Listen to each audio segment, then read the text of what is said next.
My name is Sister Elizabeth Marie of the Child Jesus, and I'm from Ohio.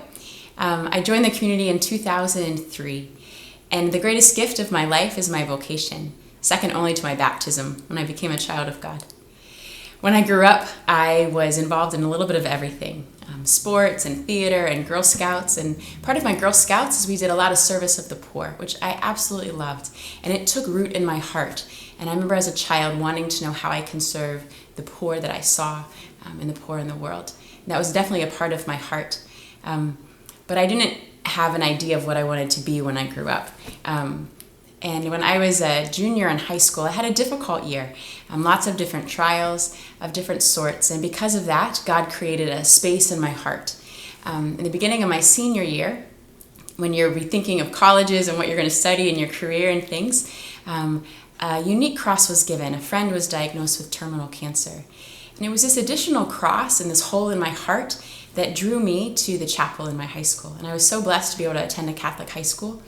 And in our chapel, we had the Blessed Sacrament. And I would go and I would sit in front of Jesus' presence, in his Eucharistic presence.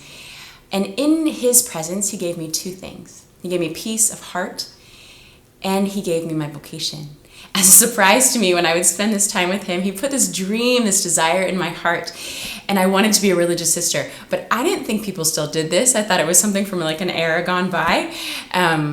But the movie Sister Act was out, and so with Whoopi Goldberg, and I wanted to be in the movie. And I knew that this dream, this desire that was placed in my heart brought me incredible joy.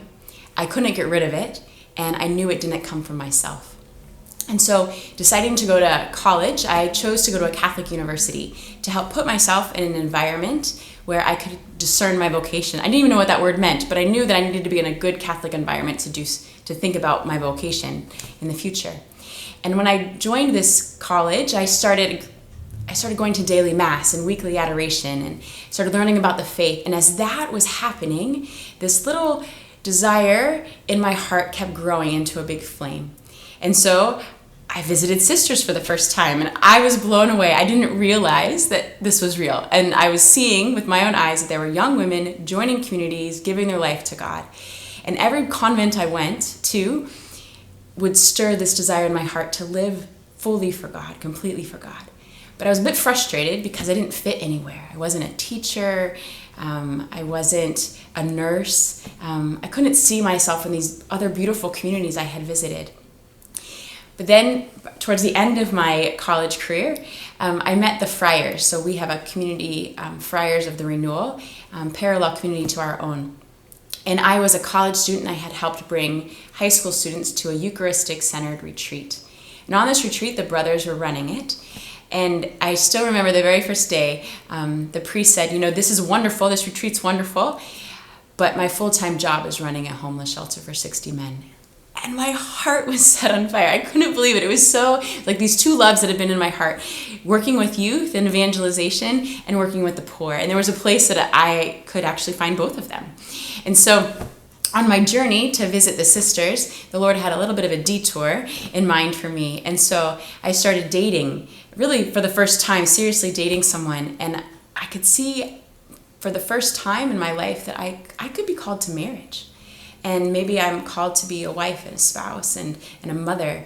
And it was through that relationship that I realized that actually my heart's made differently. I would try to imagine how many children I would want. I would want 5, 10, 15. I want an orphanage of children.